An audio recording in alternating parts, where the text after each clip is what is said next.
Hola, buenas. Esta videoconferencia es para intentar explicar de una forma sintética, compleja y espero que correcta un tema de historia del arte que es la arquitectura romana. Voy a hablar en primer lugar de características, rasgos generales de la arquitectura romana y luego hablaré de algunas obras, desde el periodo final de la República hasta el Imperio Romano de Oriente o Imperio Bizantino.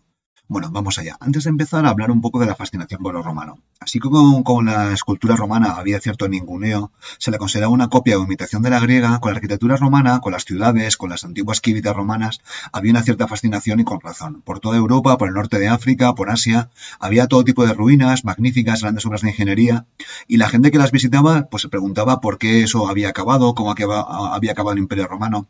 Durante el siglo XVIII, la obra más importante, La caída del Imperio Romano de Edward Gibbon, fue el gran bestseller de la época y con razón. Había una fascinación por lo romano, por la arquitectura y mucha admiración. Bueno, a partir de ahora hablemos de los rasgos generales de la arquitectura romana. Pues a hablar de algunos de ellos. En primer lugar, las obras romanas son muchas, de gran calidad, y se puede decir que los romanos hacían magníficos ingenieros. No tenían tanto prestigio como en el mundo griego, por ejemplo, como los escultores Fidias, pero eran técnicos, eran muy apreciados y los romanos sabían que tenían mucho valor. Bueno, la arquitectura romana imita a la griega y también tiene influencia de la etrusca. Hombre, obviamente los griegos fueron un gran referente de los romanos, sobre todo en la Grecia helenística, y durante la época imperial pues imitaba la arquitectura griega.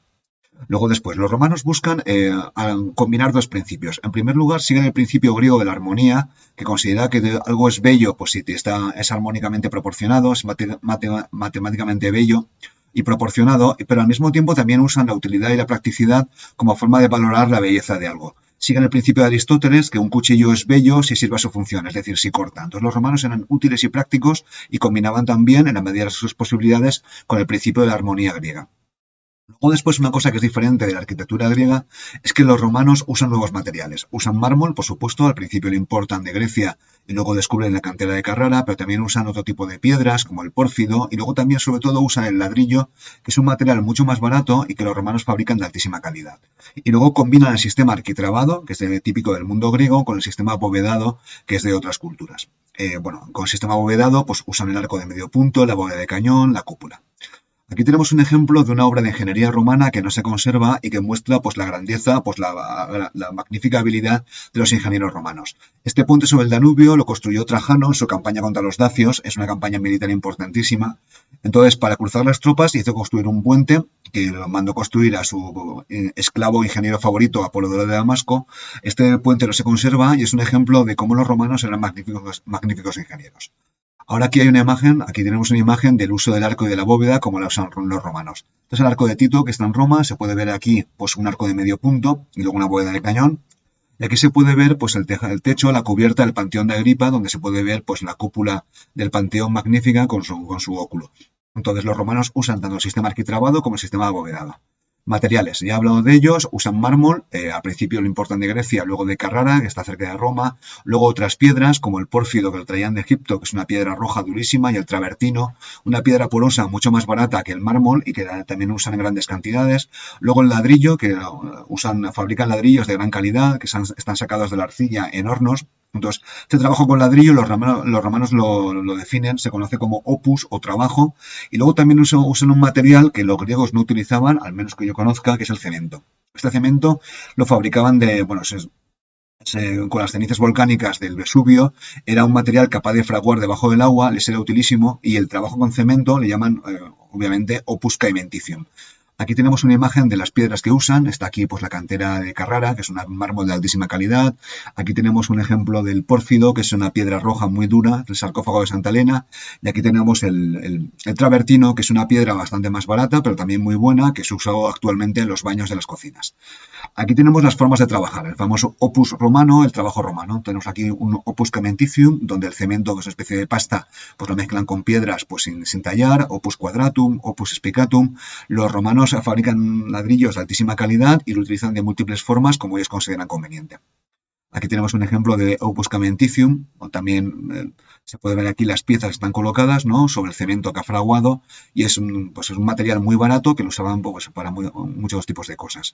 Aquí tenemos un opus spicatum, que esta foto la saqué en el Coliseo, entonces uno pasea por Roma y no se da cuenta del magnífico trabajo de ladrillo que había. No es especialmente bonito, pero bueno, los romanos ya hemos visto que combinan el principio de la armonía y la proporción con el principio de la utilidad.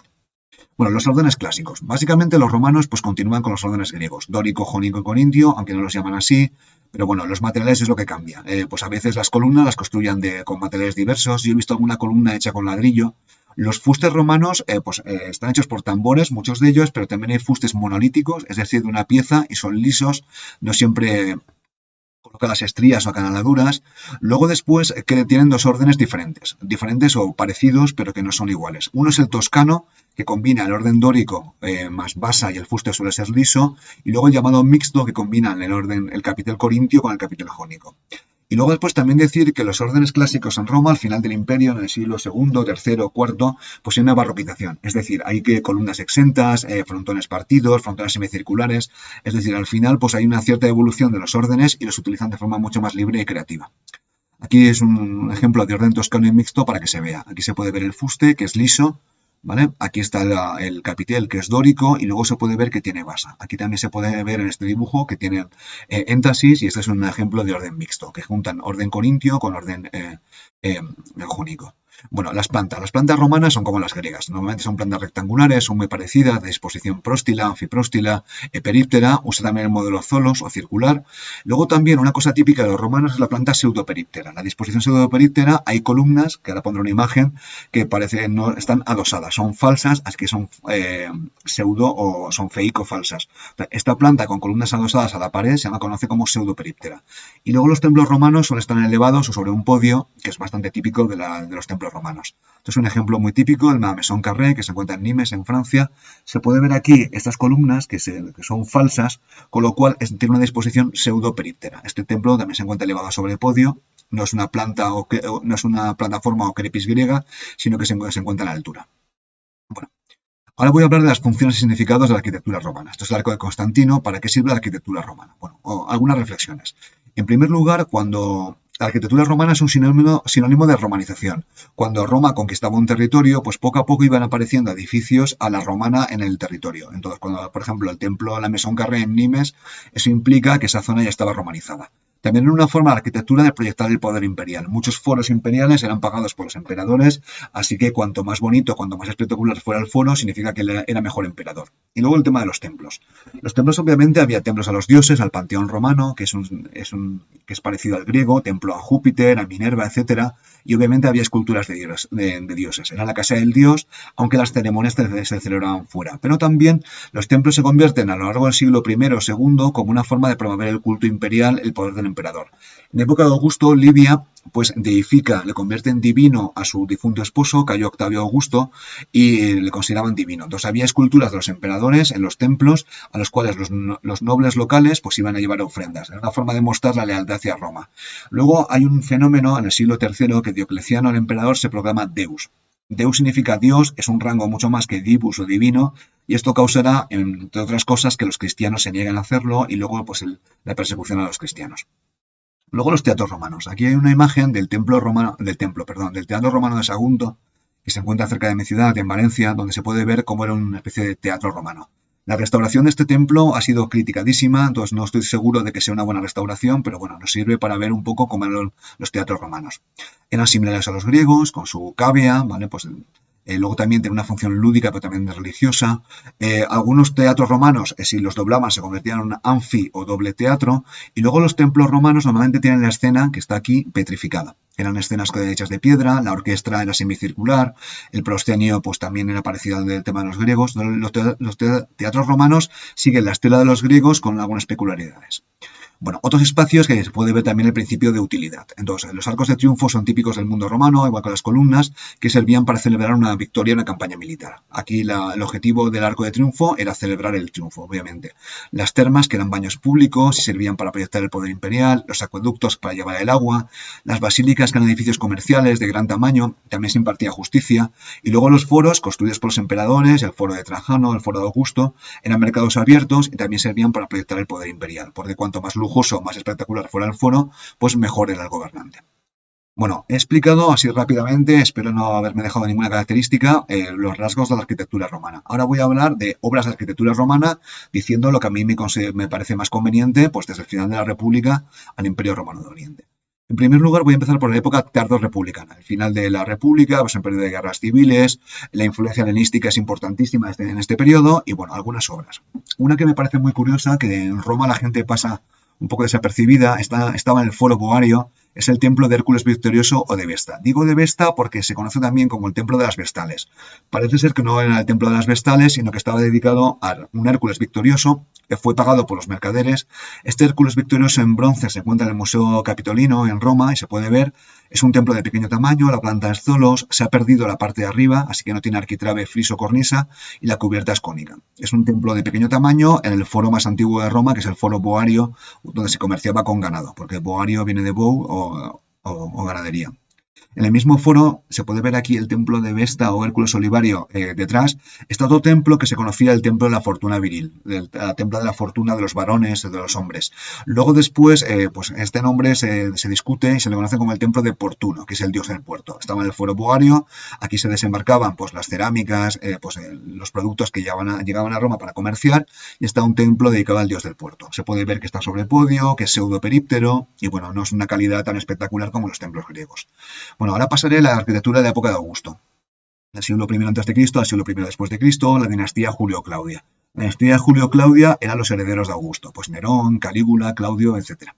Entonces, de esta etapa voy a destacar solamente un templo, que es la Maison Carré, que se encuentra en Nimes, en Francia, que es un exponente de romanización, también es un exponente que Augusto había ganado, había impuesto la Pax Romana sobre todo la República, sobre todo el Imperio. Es un templo pues casi de libro, muy preguntable en un examen. Pues tiene aquí la escalinata, ¿vale? Se encuentra sobre podio, es pseudoperíptero, aquí se puede ver antes de restaurar, ¿vale? Y después de restaurar, que está muy blanquito, tiene pues las columnas de orden corintio, tiene la basa, es el fustes por tambores, aquí están el capitel corintio con hojas de acanto, tiene un arquitrabe a 3 franjas, ¿vale? Luego un friso con relieves y luego un arquitrabe, luego una cornisa que crea un frontón triangular. El tímpano está vacío y este templo básicamente se conservó porque se cristianizó y se ha conservado en bastante buen estado.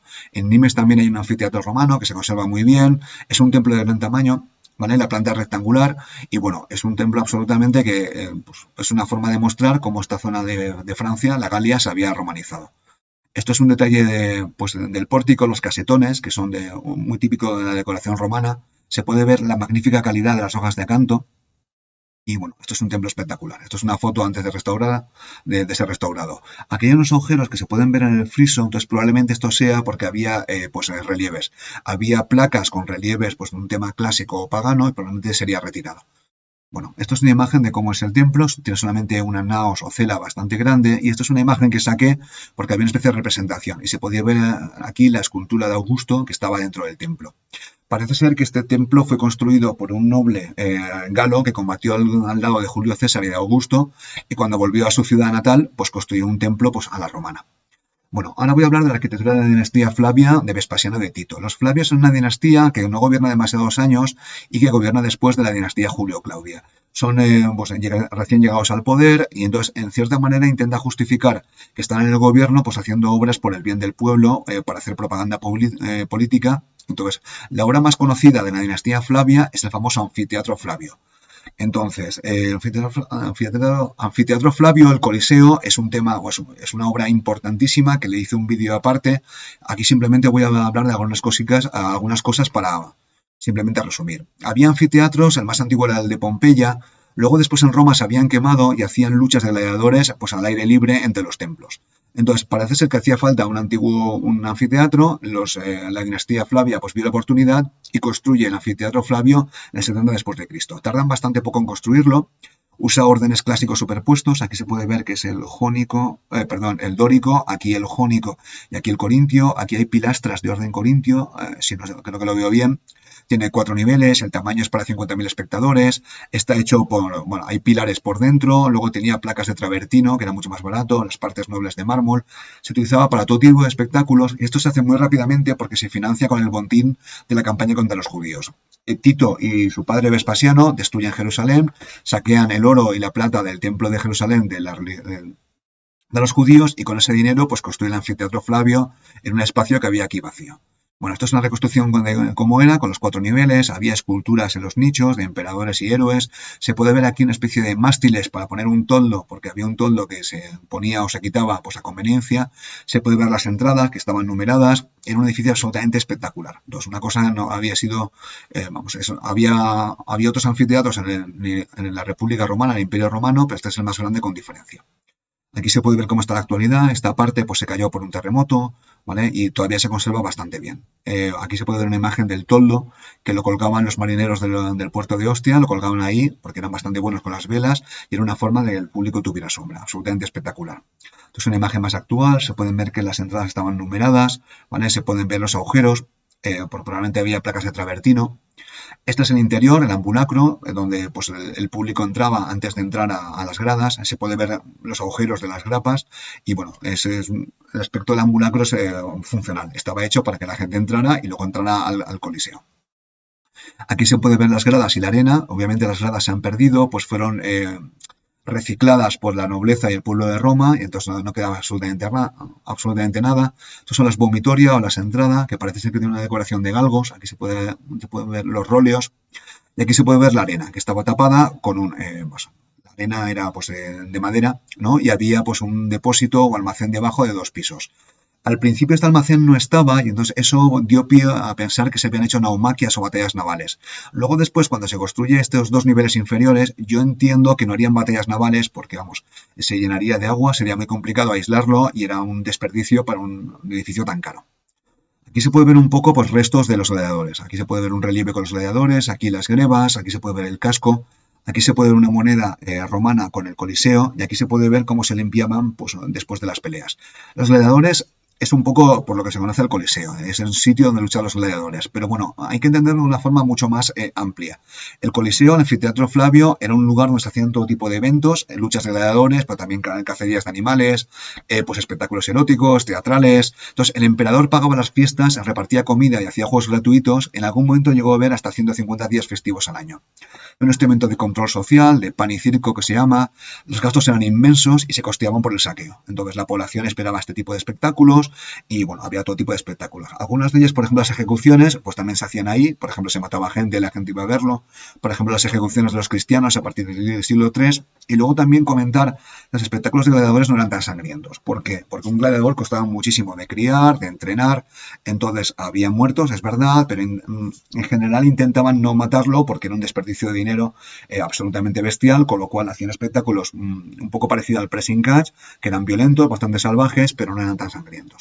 Aquí hay una imagen del Coliseo desde el aire, que es espectacular, se puede ver aquí la parte que se ha caído, y aquí se puede ver en la imagen algo que la gente que va a Roma no se fija, que es en la escuela de gladiadores. Había otras, pero esta es la más conocida, y se puede ver dónde los gladiadores vivían, entrenaban, tenían una especie de celdas, ¿no? Y se encuentra obviamente cerca del Coliseo.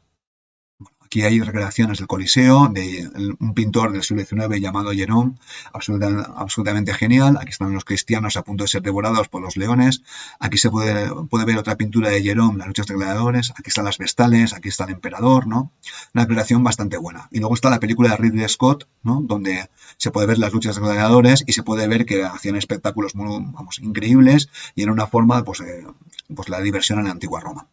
Bueno, al lado del Coliseo, no demasiado, está el Arco de Tito. El Arco de Tito es un arco de triunfo y es el primer arco de triunfo que se petrifica, porque los arcos de triunfo eran muy antiguos, se hacían de madera y cuando acababa el triunfo pues se desmantelaban. Pero Tito, la persona que había saqueado el templo de Jerusalén, el hijo de Vespasiano, pues celebró un triunfo monumental y construyó su arco pues cerca del Coliseo, pues en la antigua Roma. Una forma de celebrar el triunfo en la guerra de los romanos. Se puede ver pues que es tiene columnas adosadas aquí, está sobre podio, tiene una inscripción epigráfica donde habla del triunfo, de cómo se celebra, este arco de medio punto, ¿vale? Las enjutas que tiene relieves celebrando la victoria, y bueno, es un arco absolutamente monumental y es el primero. Y tiene solamente un agujero, luego tendrán 3. Este agujero se llama vano y es por donde paseaban las tropas romanas y el emperador celebraba el triunfo. Aquí se puede ver la bóveda de cañón acasetonada y luego en uno de los relieves que está al lado se puede ver cómo están saqueando el templo de Jerusalén. Esto es un candelabro judío, el nombre no me acuerdo ahora, de 7 brazos. Se puede ver cómo los romanos en los triunfos celebraban la victoria. Lo importante no ganar, lo importante es humillar, ¿no? Y celebraban la victoria en Roma, en este caso sobre los judíos. Aquí está la inscripción epigráfica, que significa escrita en piedra, donde se puede ver cómo el Senado y el pueblo de Roma, ¿no? Pues el divino Tito, el hijo de Vespasiano, ¿vale? Vespasiano Augusto, pues creo que le dedica el arco, bueno, pues al pueblo y al Senado de Roma. No sé si es el Senado del pueblo de Roma que se lo dedica a Tito o es al contrario. Pero bueno, estas inscripciones epigráficas servían también para reflejar y para aumentar el prestigio de los emperadores y que quedara grabado en piedra para siempre como había obtenido el triunfo. Bueno, hablaré de la arquitectura de la dinastía Antonina, que es del siglo II. Ahí está Marco Aurelio, que es la escultura más conocida. Y bueno, lo más importante de este periodo es el Panteón de Agripa. El Panteón de Agripa es una obra monumental, en mi opinión es la obra de arte pues mejor conservada de la historia, es una de mis favoritas, es el siglo II, y aquí se puede ver el interior. El interior fue convertido en iglesia, y bueno, está dedicada pues, a todos los dioses, el Panteón de Agripa está dedicado a todos los dioses, y se puede ver la increíble cúpula que tenía 42 metros de diámetro o de luz, que era este diámetro de la cúpula del Panteón de Agripa no fue sobrepasado hasta el siglo XIX. Obviamente la tensión que generaba esta cúpula es enorme, y así que el material está hecho de cemento y de piedra pómez para que pesara menos, y luego después como los muros estaban soportando muchísimo peso, son muy gruesos, con lo cual no podía haber ventanas. Aquí hay ventanas, pero son ventanas ciegas, los muros son muy gruesos, y cómo conseguían la luz a través de un óculo en la parte superior. Es una solución muy imaginativa, pues, que permite que el diámetro sea de 42 metros, la luz es absolutamente impresionante, y bueno, aquí se puede ver pues, una foto de la cúpula en la actualidad, pues una cúpula acasetonada, aquí está el óculo, y este óculo pues, permite tener luz en el edificio de forma natural y conseguir pues, el diámetro pues, tan grande. Otra foto del óculo. Esto es la planta del Panteón de Agripa. Tiene como dos partes. Hay una que es planta tipo circular o zolos. Aquí se puede ver el muro, lo grueso que es. Y aquí se puede ver el pórtico octástilo, pues, que es de un grandísimo tamaño. Entonces, la gente que ha estudiado el Panteón de Agripa, esto va a ser solamente pues, algunos datos, sobre el Panteón, dice que es una esfera perfecta dentro del cilindro. Los arquitectos griegos, los romanos, pues continúan usando pues, la matemática de forma magnífica para hacer el Panteón de Agripa. Aquí hay una imagen del interior, ¿vale? Las columnas son de tipo monolítico. Hay mucho debate sobre cómo se pusieron verticales, porque es complicadísimo hacer con columnas y con poleas, ya que pesan muchísimo. Se pueden ver que tienen basa, que son de orden corintio, y es absolutamente monumental. Aquí se puede ver la columna, que tiene base de fuste monolítico, la entrada, ¿vale? Que tiene pues, la entrada del Panteón de Agripa, y aquí se puede ver la imagen del Panteón de Agripa pues, más conocida. Esto lo ha tomado una imagen turística, es un templo monumental, se puede ver la planta circular, Ozuelos, que está aquí, se puede ver la cúpula que está inserta dentro del templo principal, aquí estaría el óculo por el cual entra la luz, ¿vale? Y entonces esta cúpula estaba cubierta de bronce, este bronce fue retirado por los papas Barberini para hacer el baldaquino de San Pedro, pues un desperdicio, pero bueno, tenemos otra obra de arte. Se puede ver que hay una especie de respiraderos para que circule el aire y no se pudra, y se puede ver pues el pórtico octástilo absolutamente monumental. Aquí se puede ver pues una inscripción epigráfica que dice que lo hizo Marco Agripa.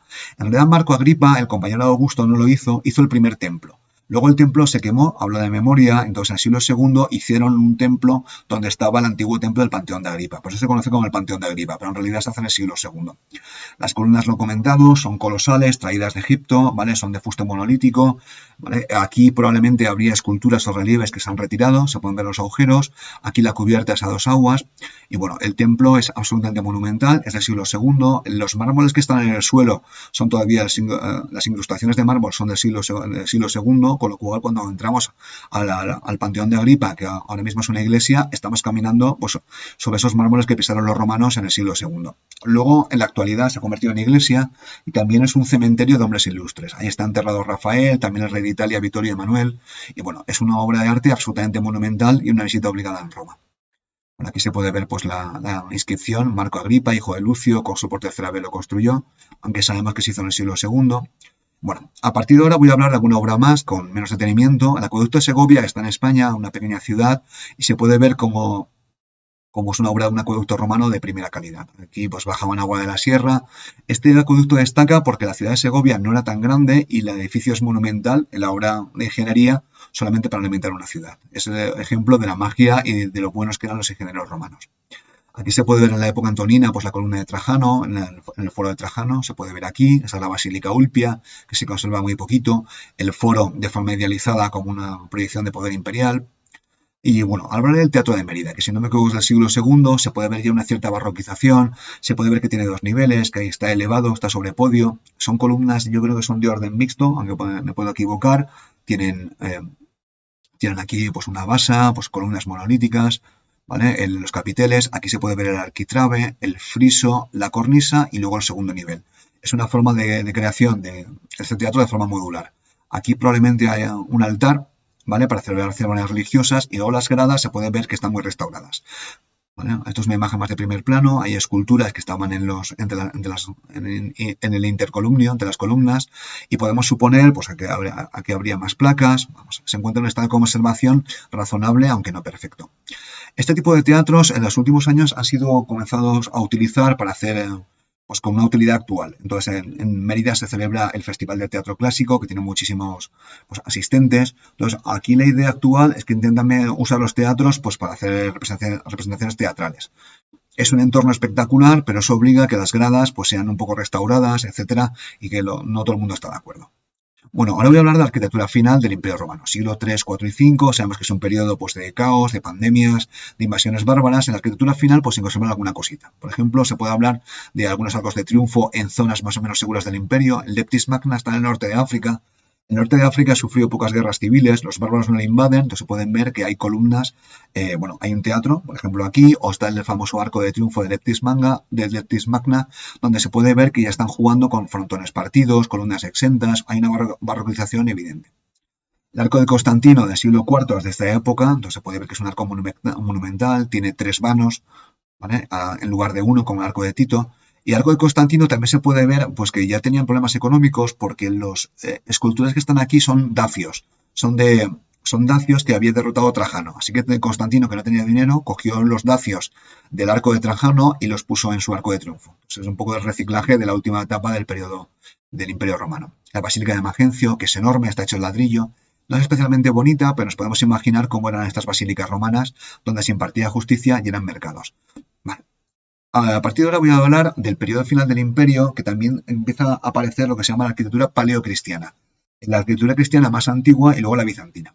Entonces la iglesia de Santa Sabina en Roma, que tiene pues es una iglesia monumental, los cristianos tienen un problema con los templos romanos, un problema de funcionalidad, porque las ceremonias en el catolicismo se celebran dentro y no fuera. Y al celebrarse dentro necesitan un edificio pues, de gran tamaño. Los templos romanos no les valían, excepto el Panteón de Agripa, que sí que era grande, así que usan las basílicas, que son edificios comerciales, para hacer sus primeras iglesias. La planta basilical se puede ver, esto se conoce como ábside, aquí está el nártex, que es una especie de sitio donde se colocaban la gente que no estaba bautizada pues para escuchar la ceremonia religiosa desde fuera, y es típico de la arquitectura paleocristiana. Esta es la basílica, la iglesia de Santa Sabina en Roma, que es antiquísima. Se puede ver aquí pues, los capiteles corintios que tienen basa. ¿Vale? Es una planta de tipo basilical, si no me equivoco, y son edificios muy antiguos que son paleocristianos. Ahora voy a hablar de la antigüedad tardía y del Imperio Bizantino. Entonces, mucha gente no coloca a la arquitectura bizantina dentro de la arquitectura romana. Mi apuesta es que el Imperio Romano de Oriente, sobre todo en el siglo V, VI y VII, pues básicamente era el Imperio Romano con menos territorio. Y de hecho hay algunos autores, Averil Cameron, que hablan de la antigüedad tardía. Cuando el Imperio Romano de Occidente cae, no significa que el Imperio Romano se acabara. Aquí tenemos a Justiniano, ¿vale? Que es cristiano, se le puede ver aquí el aura, pero va vestido como un emperador romano, con la púrpura imperial, y se puede considerar que la arquitectura romana de Oriente del siglo IV, V, VI es un poco el final de la arquitectura romana. Aquí está Constantinopla, la capital del Imperio Bizantino. Se puede ver que el Imperio Romano de Oriente conserva la mitad y la obra El Canto del Cisne, la obra más bella romana antes de morir, ¿vale? De la arquitectura romana, yo creo que es Santa Sofía. La iglesia de la Divina Sabiduría, Hagia Sofía, construida por Justiniano. Esto que está aquí son minaretes porque luego fue convertida en mezquita. Entonces, la arquitectura romana se puede considerar que es lo que está aquí en el centro. El siglo VI, ¿vale? Construida por Justiniano, se puede ver aquí pilares magníficos y se puede ver como la cúpula de Santa Sofía Es también espectacular. Esto es una imagen desde arriba, que yo no tenía ningún dron, y se puede ver cómo el edificio es monumental, se encuentra en Constantinopla, se puede ver cómo la cúpula aquí es una cúpula gallonada, si no me equivoco, va descargando los pesos en las diferentes semicúpulas laterales, es una planta centralizada, aquí se puede ver el nártex, una entrada preliminar, y esto es una foto del interior, absolutamente espectacular, enorme, se puede ver aquí la cúpula, ¿vale? Que incorpora ventanas, eso le da mucho más luz al edificio, se puede ver una tribuna y es una obra absolutamente espectacular. Se puede ver aquí medallones, porque actualmente es una mezquita, y luego capiteles de tipo bizantino, que sí que es cierto que los capiteles bizantinos sí que se diferencian bastante de los romanos. Esto es una imagen así del interior, absolutamente espectacular, y con esto yo diría que es el canto del cisne, pues la última gran obra romana, podemos decir que es Santa Sofía. Bueno, espero que se haya entendido y con esto ya acabo.